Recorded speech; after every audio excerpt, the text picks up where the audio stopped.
when they start to be, I don't want to send you a security deposit that way. Why not? Why are we already having a conflict at this moment? What is the issue with me asking that?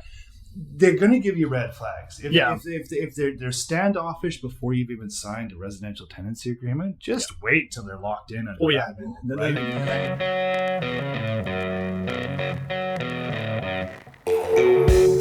everyone, and welcome to Bamboo, Vancouver's property management and investment podcast. My name is Haze. I'm here today with James Walker of Prompton Real Estate Inc. It's actually my new office as well, since we've transferred from our previous one. So, so we'll be doing more stuff down here with this nice background and a better studio area. Downtown view. Not bad at all. Not bad at all. All right, so might as well just get into it here. What were you doing before real estate? What brought you to the dark chef?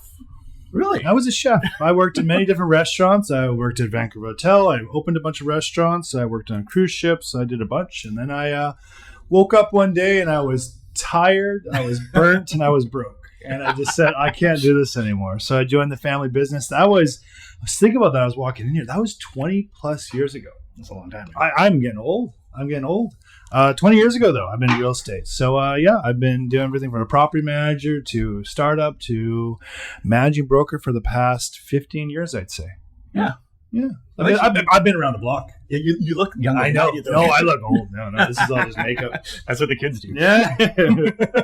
Yeah, now I'm on podcasts and such. I'm moving up in the world. Right? Exactly. Yeah. So, as a manager, you see different things that both landlords do and property managers do, and that what are some of the items that are overlooked by landlords and maybe even newer property managers that people just forget about and can cause trouble later?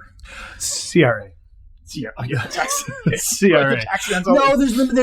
death by 1,000 cuts. So there's no FinTrack in property management. There's no reason to do AML, anti-money laundering, to make sure that this person's this person. Yeah. But power of attorneys. Most people don't know that there's 3 different versions at least of a power of attorney that can spread from everlasting to certain situations you can do. And we've found POAs where this person's not allowed to be renting the place or doing things that are financially viable with that property. So those matter a lot, and just the confirmation of who the person is. It costs $11 to do a title search, and it can save you so much headache. Realizing, because we've had situations too where people come in and other people, and there's 2 people on title. Yeah, we've only got 1 signature. Yeah, and then you need both. What are you going to do about that, right? So it's a big difference too with that. So for owners, they worry so much about little things, about the fee, about the percentage, about this. What's this cost here? What's this wording? They need to look at the grand scale and how they're protected, right? And who's looking out for their best interest. Do you want to just rent your place out and let it run down until one day you walk through the door and you go, yeah, I want my place back, and 10 years later it's a dump. It's a dump. Or do you want to have a place that's proactive and does that? So it's just like with everything else you do in this world. You don't get stuck by the sticker shock. Look at what the grand picture is and what the service is for everyone. Oh, absolutely. That's one of the things that I've brought up in some of our previous shows, is that maintenance is equivalent to like an old car. So you can have a 67 whatever, and if you don't maintain it, you just have a piece of junk sitting. What do you mean you got to change the oil? I don't do that. Exactly. The air filter or tires or anything else. I'm just going to run it till I take in the ocean, right? Yeah, exactly. And that's what a lot of people do with their properties. We've had those, right, where they come in, they're upset and whatever it is, but you told us not to do any maintenance, so we don't even take that as a policy anymore. We'll actually just kind of get rid of you now, because we know it's just the definition of insanity. If you keep doing the same thing over and over, and if you have the same situation, we just say no, we're not going to deal with this anymore. Yeah, right? and that makes sense, right? Yeah. So, what are the best places to market your rental? So, like, I'm talking even if it's professionals or it's $1 million question, isn't it? Oh yeah, if I had $1 million, it would be here. Exactly. Boy, because there seems to be like new sites popping up all the time, but like I find that Craigslist is kind of the OG and works really well on the West Coast. For some reason, they use Kijiji on the East Coast. That's the thing, right? It's everyone's got a new shot in the dark. I've got this new website. We're going to do this. We're going to do that. It's kind of like that name brand recognition, where if I say fast food, you'll say McDonald's. Exactly. Yeah. If I say, Home Depot, these names are recognized, right? And when you come up and you say, well, I've got Atlantic Fish, and it's this new website for finding homes. Like, what are you talking about, right? Yeah. Or Cricket, or what? I just keep seeing these weird names pop up all the time. It doesn't have the clout of the name brand behind it. So they're up, and this is just the tech wars that we're in right now, right? Uber Eats and what's the Skip the Dish and all this. Yeah, all just they're this all in battle to try to get to the top. And you have such dominating websites, like you said, Craigslist and Kijiji, and I don't know why Kijiji isn't used more. It seems to be it's split in Canada. As soon as you hit like Saskatchewan, they use hit the Kijiji. prairies. They just lose internet. They can't do it, and they just skips to Craigslist. Maybe. It's just like as soon as you get towards the west, like Alberta, they use a little bit of Kijiji, but still Craigslist, and it gradually tapers off as you go east. So for us, we used, we syndicated to all these other websites. It's a lot of like what realtors do when they say, I'm going to take professional photos and a video and everything else. The photos help. Mm-hmm. Professional video is more for the realtor to put on YouTube and everything else, right? But we say to owners that we're gonna syndicate it. We do it. We syndicate it to 13 different websites: Facebook Marketplace, Craigslist, Realtor.ca for rentals, and all these other aspects. Our website, all these different places, but in the end, it comes down to Craigslist. And I do hear good things about Facebook Marketplace. See, this is the thing. I find that Facebook Marketplace just attracts lunatics.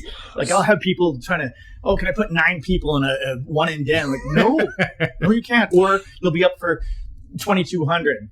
I work more east than downtown. And will you take 12? Yeah, no. Of course. Actually, you know what? I will. Thank you. But what the issue I have with Facebook Marketplace, that as a corporation, as a business, as anything else, you can't put ads in. Mm-hmm. And I have an issue because we are a very pro-woman office. And we have a lot. It's actually like 98% women property managers here. Yeah. And I have a situation with asking them to put their personal details up on Fair enough. Facebook, because you want to have a little bit of and I won't do it. So we do. Hopefully Meta's not listening. We do find ways around this. Meta is always listening. Maybe you know Meta's listening at all times. Maybe we're just trying to find creative ways around it to make it work, because saying like my name's XX, single female professional, meet me at this place at this time. In an empty place in the dark. That's not a good every sign, creeper in Facebook has access to, right? Not that Facebook's creepy. So once again, it's $1 million. I could talk about this for days, but it comes down to your brand recognition. So once again, if you tell someone, hey, I'm looking to rent a place, are you going to put it on Craigslist? It's probably what they're going to say in Vancouver, right?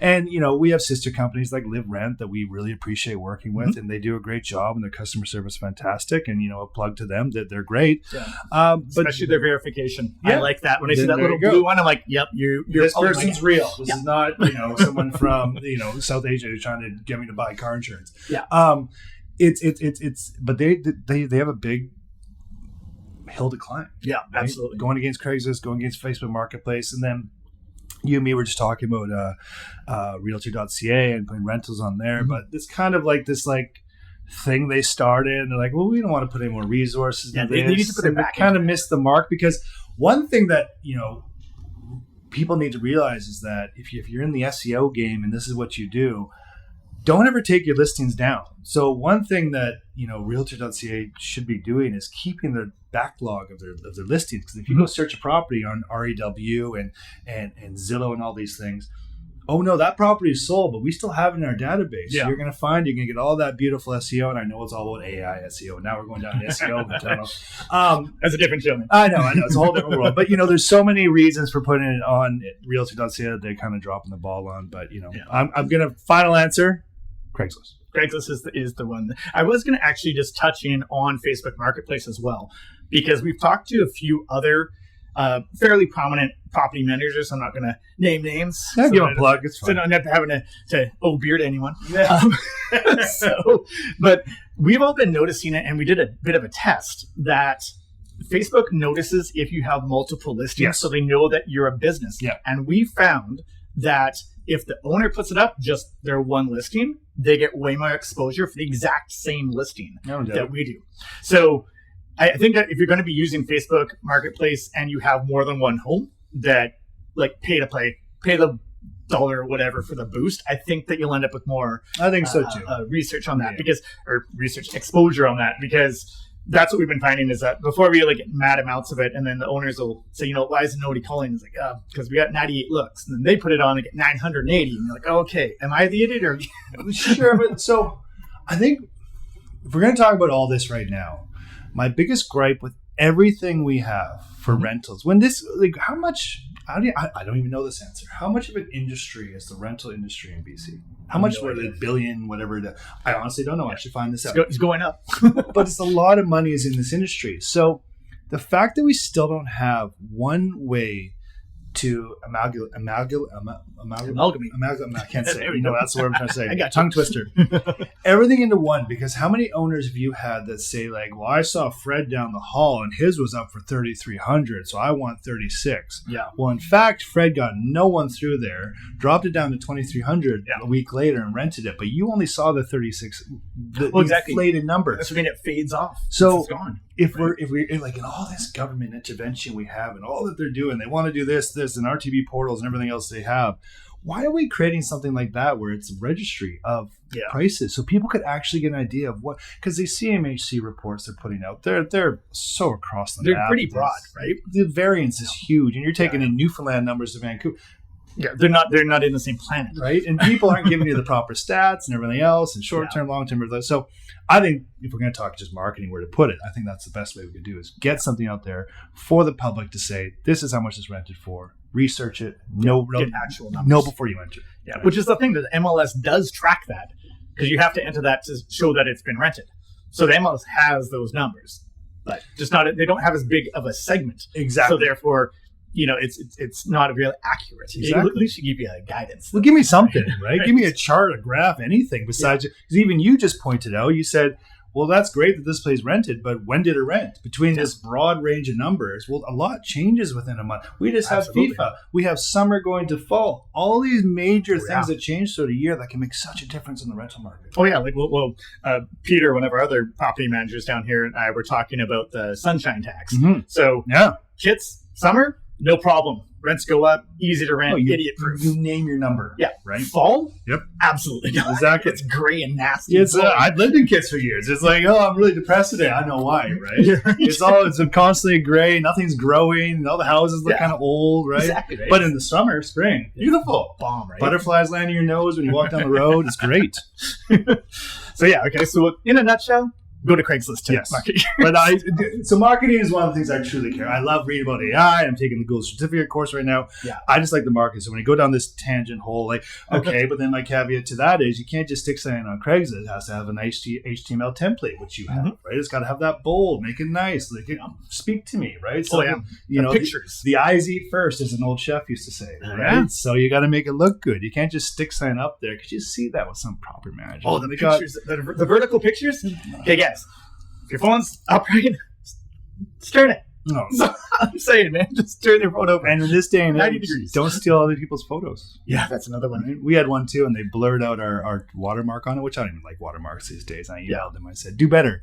And they blocked me. So, they got me. So now we've covered over on some of the marketing in that. Once we get somebody who's interested, what are some great tips for screening tenants so that you kind of get ahead of the problems before they start and not end up with a giant headache? Just be a normal human and go. So you can talk about credit scores, past history, references till the end of time. I can tell you ways to get around all those for the most part. What you need to go for, and what I'll train every realtor, and I will die on this hill, is go with your gut instinct. Yeah, I tell them all. And when they start to be, I don't want to send you a security deposit that way. Why not? Why are we already having a conflict at this moment? What is the issue with me asking that? They're going to give you red flags. If they're standoffish before you've even signed a residential tenancy agreement, just wait till they're locked in. Then they're going to grind you. So, and it's just, honestly, it's just go with your gut instinct. If someone gives you the heebie-jeebies, it's not going to get any better. Yeah. It's not going to all of a sudden be like, you know what, I was wrong about you. You're not Freddy Krueger. I totally love you.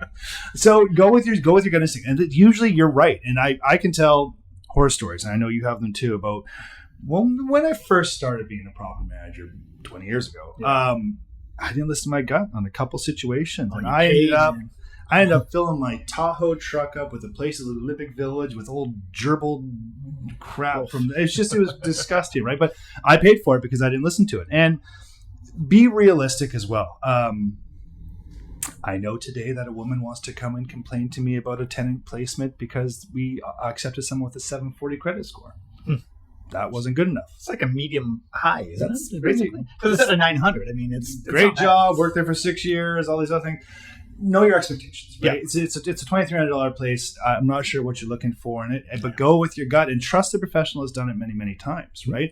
And if you're renting your own place out, please don't just go for the highest number. I was just going to touch in on that, saying that the highest number vastly reduces the amount of people. So you're no longer picking the best, you're picking the only. But you know who loves to pay by cash and a high price? Drug dealers and gangsters. I'm sorry, it's a fact, right? They don't care. You want $3,300 for this 2,000 square foot, $2,000 a month place? Sure. Will you rent to me? Yes, I will rent it. Yeah, for right? sure. It's just how it works. Think about yourself as a homeowner, as an investor you have done your due diligence. You have checked the other buildings. You've known your competition. You bought in Yaletown Park 1 because it's the best building. Do you not want someone who has also done their due diligence, checked the buildings, knows the proper average price per square foot, is a business professional, has done their due diligence? It just goes hand in hand. Yeah. So when you will get the people, like you said, Facebook Marketplace. I'll give you 3 berries for your place. Exactly. Not going to happen. But I always find it actually very impressive when someone comes and says, you know what? And they know, they've done their research. They're not just like, I decided to move to my parents' house. Hopefully you rent to me. They know what they're talking about. They've done their due diligence and research. They've done their background on it. So that impresses me more than your credit score or some made up reference check, Yeah. Those mean... I'm not going to discredit them. We still do them. They're still part of the verification process, but they don't hold as much weight to me as just... Especially the credit score. Yeah. This one I always have to explain to people, especially, I mean, you come from the service industry. I came from bartending. My credit score when I was a chef was probably like 4. Yeah. So, well, I mean, hell, I need people who didn't even have a credit card because they're leaving with 300 tips a night. Exactly. So why do I need a credit card? I have cash money, right? And so they have very little credit score. That being said, of course, you have to take into account where they're working. Yeah. If they're bartending in some dive bar, maybe not making as much. They're bartending down at Black and Blue. They're doing just fine. Just fine, right? So you got to look and take this into account of who you're dealing with. And who are they? Are they a younger person growing up? They got student debt. Who knows what it might be, right? But also, if they have a guarantor, guarantors are huge, right? But verify the guarantors. It just Haze Hartwig saying, I'll do this for you. Don't worry about it. There's many to just follow the process, follow the due diligence. And that's going back to that first question you asked about, what do property owners need to know when they're coming into this? Know the steps, know the process. If you're hiring a property management company to do it, hopefully they're trustworthy and everything, but trust in their process. It's the same as with any other service you get. Like a mechanic, do you sit there and go, well, you know what, I think we should use the $6 filter instead of the $4? No, you don't. Yeah. You go with what they say and let them cook. Exactly. Let them cook, right? Totally makes sense. Yeah, for sure. Now, also, we were talking about how to make sure that we don't have a tough time prior to the tenancy. Once we have a tenancy, they passed all the tests, passed the gut check, all that. What are some good tips to keep that tenancy healthy and rolling along? Like, you delivering them birthday cakes, or like how do you keep things rolling nice and smooth? Because I know they fall off sometimes. I think it's communication, but you're going to have people that want different things. Yeah.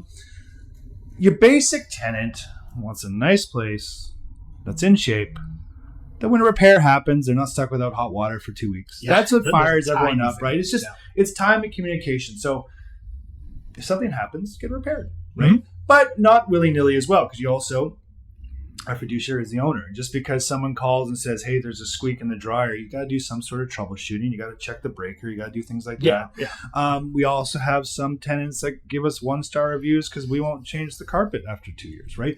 Yeah. It's always this balance. But I think communication is your biggest thing. Absolutely. Communicate with them at all times. Good, bad, the ugly. Be honest, right? Mm-hmm. That's not going to be our... And also, be honest beforehand. If you know that this repair, the good old carburetor, that no one wants to replace, pull them out. But if you know, exactly, that's in our contract that we will pull them out. We won't repair them because they just get abused. And they're no good. But don't go and get it done and say, by the way, that's your cost. Yeah. Because nobody wants to hear that. Nobody likes a surprise Exactly. in anything real estate. No, right? Surprises are bad. And in this market right now, as we, if you know anything, is that the rents are not going up at this moment. So, if you have a good tenant, it's worth your weight in gold to communicate with them, and maybe don't give them that 1.5% increase that just kind of sticks it in them and twists, right? Oh, yeah. Work with them again. So, it's a whole slew of things, but it depends on the tenant as well. I'm probably a tenant who doesn't want to be left bothered and communicated with. Just talk to you every now and then. Beyond that, just let me do my thing. Yeah. Some tenants want to have a lot of attention. Right? Yeah. So it's knowing your client, but have your standard operating procedure. Mm-hmm. Have your monthly newsletters. Have your touch bases every 3 months. Have your yearly inspections. Do things like that. So you're around, right? Because what you never like to hear as a manager, I don't even know who my property manager is. Oh, well, that's not great, right? Because you certainly should know who your property manager is. But one thing I would like to take this moment on a podcast, radio, live, is to remind tenants that we don't work for you. Yeah. We don't have an agency relationship with you. We are not there to serve you. We are not there to be at your beck and call. We're here to work with you in every way we can. We truly want to, 99% of the time. But the owner is our fiduciary. We have an agency relationship with the owner. That's who we're supposed to protect in these situations. That's why we have forms that we sign with you through the BCFSA and everything else. Not that they care about any of that. But that's one thing that is misrepresented a lot is, you work for me.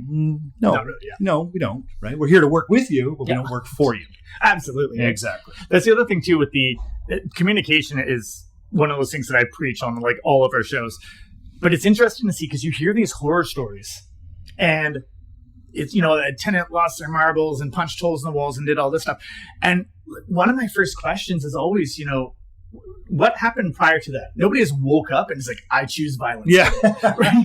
Nobody did that. So did you not fix their fridge for 3 months? Exactly. Yeah, they're mad as hell. Yeah. I understand that, right? I'm not saying punch a hole in the wall for it. But I get that there's probably something get why I from chose you, violence. landlord. Yeah. You did something. Something happens, right? People don't just snap one day, you're right as well. And a tenant relationship can erode very quickly. Oh, absolutely. Right?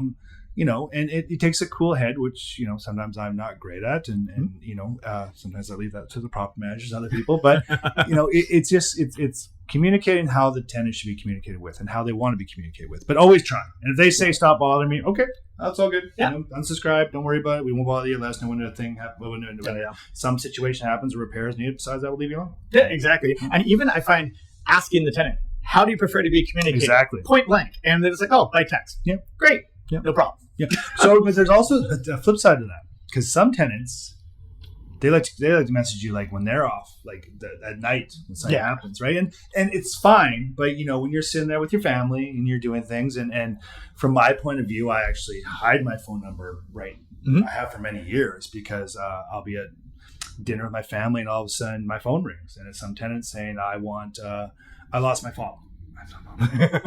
Why are you calling me? Call the manager, call the property manager, right? But also, midnight, I've lost my fob. I want you to, no, that's not our job. Right? Yeah. There's certain things it is. So it's this fine balance and balance. And, if you have a good tenant and if you start off well, usually it's good. Yeah, absolutely. And if you're a property manager doing your job and around and not, going MIA for 2 months at a time, which drives everyone nuts, including your company. Yeah.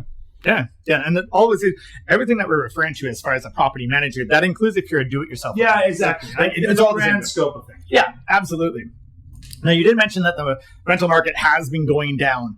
So is the sales market, although there was some pickup in actual sales, the prices haven't followed, yada, yada, yada. Where do you think the market is going? Is it still going down? Do you think it's leveled out? What are your thoughts as far as, because you see all of our deals coming through Prompton. So you have a fairly large, granted it's only Prompton's information, but you have a fairly good book to follow on here. It's not like 4 properties. No, in Prompton's, we're intertwined with Concord Pacific. So we have access to pre-sale market and other stuff and development and what's happening in that access. So there's a lot of cookies in the jar, whatever the saying. I can't remember it. Rental market is falling still, I'd say. Not as dramatically as it has initially. I still don't think we've found stability in it. I think there's still a lot of people and I think it all goes into economics and the economy of Canada and BC and everything else, and where the jobs are and where we're at. But I still don't think our economy is doing great. I still don't think people have this money. But we've also been at a point where 20 years, 25, 30 years, I'm going to say, we've just been raking people over the coals from charging what we want to doing what we want to kicking out to rent evictions to everything else. So much had to change that eventually we knew this was going to happen. Of course, yeah. I mean, the pendulum had to swing back the other way at some point. Exactly. And that's what we're going through right now. This is a normal shift of economy and markets, everything else. We've seen it time and time again. And it is going to go back because we are, if you look at the beautiful city here, we are landlocked. Yeah. Find me land. Yeah. You're Chilliwack, I guess. If you even get there at this point, right? Yeah. Now that Molson's out there. Exactly. So currently we're feeling the effects of everything that's happened. We're not going to get into the government intervention and foreign buyer. That's we don't get a different show. But we've tried to stall the market. We did. The market stalled. Okay, it's happened. That's we being the government has tried to. Yes. The realtors. No, the realtors not. The government. The government got what they wanted, and we did it. But now I don't think they plan for politics in North America and everything else. Yeah. I think a lot more hit them than they thought was going to happen. They started to put the brakes, and we all of a sudden did the e-brake, and now we're spinning down the road, and we don't know what to do. When this changes, and it will, it's a matter of time of policy changes and economics and world and everything that changes. You have no developer building right now. Yeah, that's what I was saying to a couple of our clients. So there's a lot of cranes in the air, but there aren't any new ones coming in. And a lot of those cranes that are in the air aren't moving. And it's not just that. Although we have no developers wanting to build, we still have the issues of trying to build, of cost, of dealing with cities, of the red dealing tape. with everything that goes along with that. And you'll get intertwined with this more and more as we go through with us. There's a lot of stuff that happens with this. And that hasn't stopped. So on top of all the other burdens that you have, you now have, the cost, the cities, the federal government, the provincial government, and everything's happening. So, as there is no land, I'd say I don't have a crystal ball on this. I'd say 5-6 years. I think you're going to see it all correct itself and shoot back up to record levels we've never seen. What do you think some flags would be to alert somebody that maybe the changes are coming? I've been kind of in the camp that if I could answer these, I wouldn't be here. I'd be zooming in from my private island somewhere. Don't go about private islands. Fine, from somewhere nice.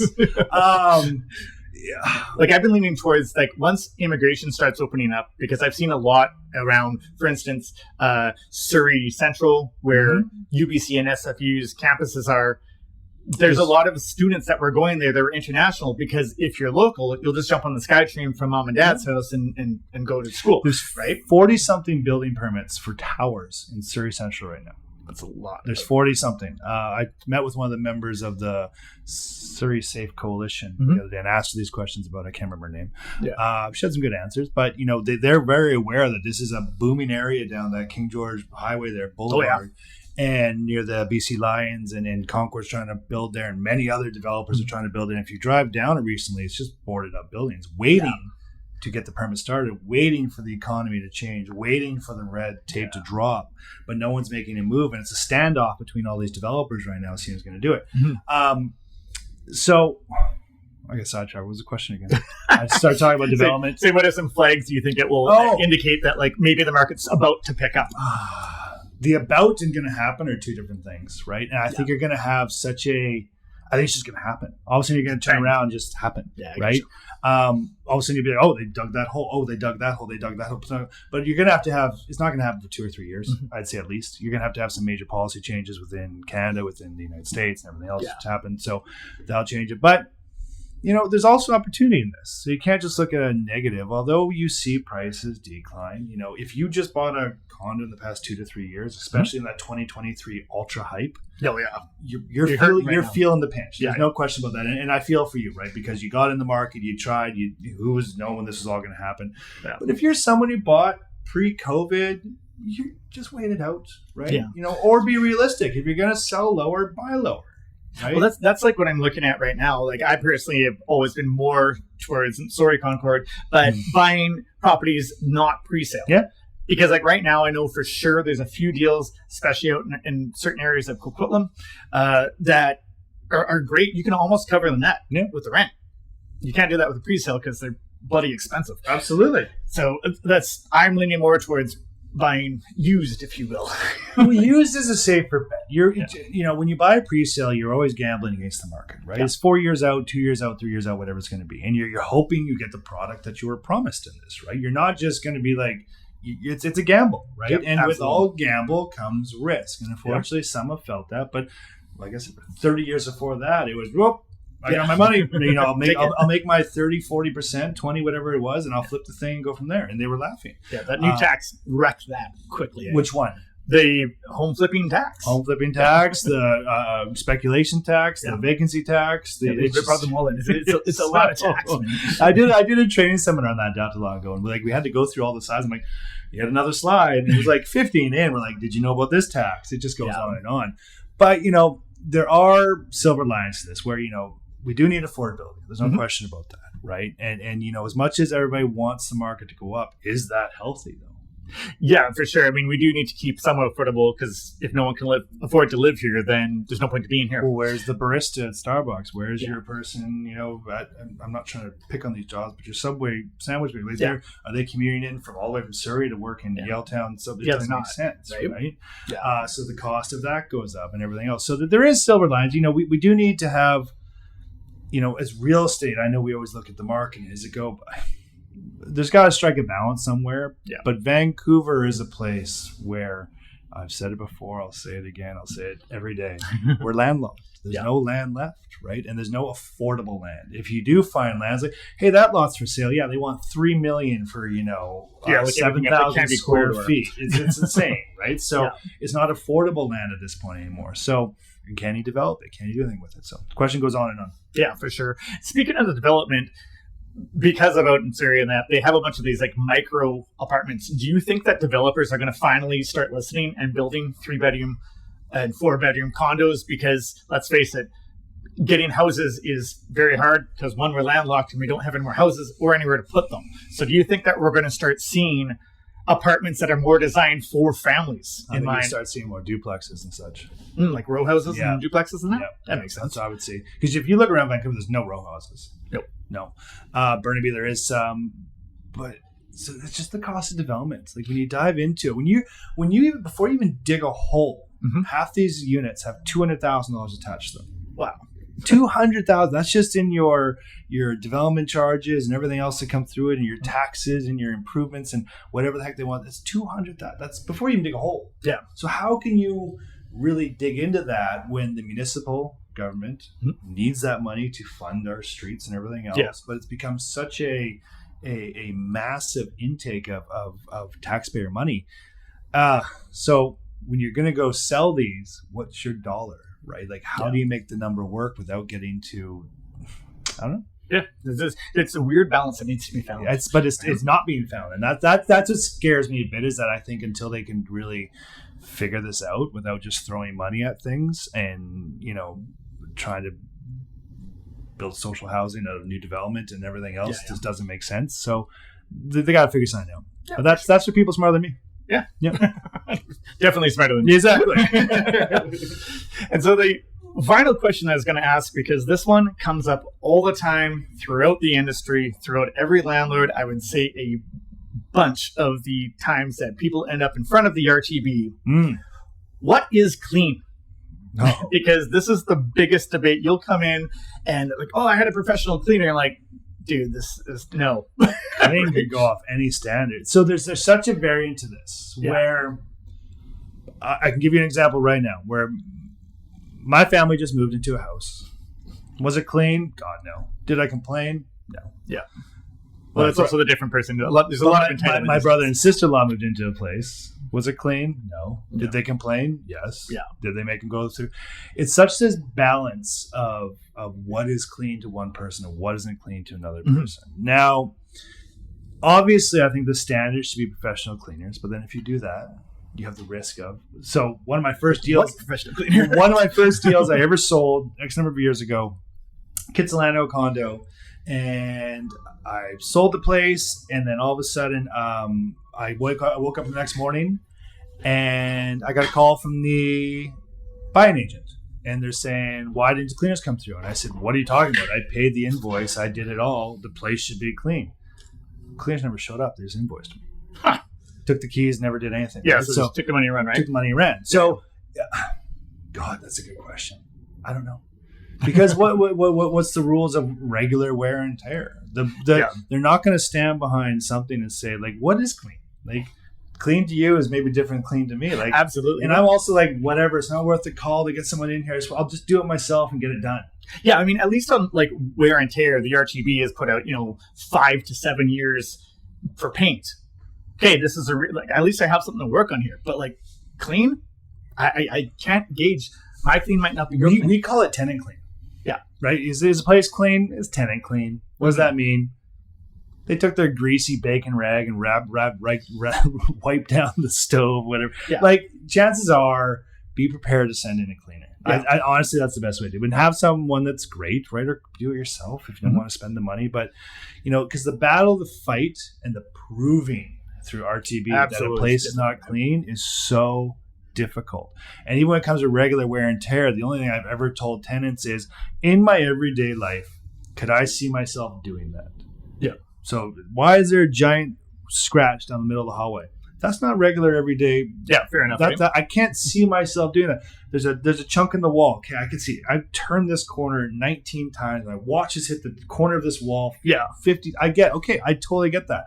Right. But once again, when it comes to clean though, the standard, that's a tough battle. Yeah. Because it's in the eye of the beholder, right? Yeah. Yeah. So, yeah. But also going RTB for that, just your time and effort, and 3 months down the road, you've probably already paid a cleaner for it. You're trying to get the money back for it now. Like it's so hard to justify that. Yeah, I mean, it's almost best to just use it as a cost of doing business. Obviously, someone has probably taken a shot at making it clean. So if you have to bring in a cleaner, it's probably not going to be the full 500, 600. It might be 3 and just touch it up and everything's good, right? The only one I'd go after is like, there's still like garbage on the floor. Yeah, like, you did nothing. You grabbed your stuff, you left. That's a piss off. Yeah, that's a bother me. But if you can tell that someone did it, and then sometimes it's also just give the credit to the tenants. Say, hey, I'll credit you this much if you just get it done, right? Sorry, or depends on the turnover, because as you know, the turnover is very tight sometimes. On absolutely, right? It's like within hours. Sometimes. Exactly, right? And they moved out like, it's not great. Or when you show up for a move-out inspection, and it's just clear as day, this place isn't going to be clean. Yeah, right. You're supposed to be here at 1 p.m. It's 12:30 and you're in bed, right? Yeah. We got a problem here. And you're going to see those ones as a property manager, a homeowner from a mile away. And those ones you just got to mentally get behind it. Once again, communicate. Right? Yep, absolutely. This is not going to end well. This place is not going to be clean. I can tell you that you're going to be here in 45 minutes and they've got their bacon rag out and they're still wiping stuff down. It's not going well. Yeah. Right. So let's deal with this. How can we do this? Like, not jump to arbitration, not go to things like just cost of business, I said. Yep. Right? Exactly. As you said. Sorry. Yeah. Yeah. Perfect. Well, thank you very much for coming on the show. This is fun. I'm sure we'll have you back on later on with more questions and how-tos and whatnots. Exactly. All the inside tracks. 20 years of knowledge. So if anyone's trying to get a hold of you or Prompton in general, what's the info@prompton.bc.ca. Just Perfect. email us. That's the easiest way, because then we can disperse it to our massive team, our 20 plus employees, our 3 managers, our crack team of accounting, and last but not least, me. Okay. Yeah, I will put that into the description. And if you guys have been listening this long, thank you very much for tuning in. My name is Haze. This has been Bamboo, Vancouver's property management and investment podcast.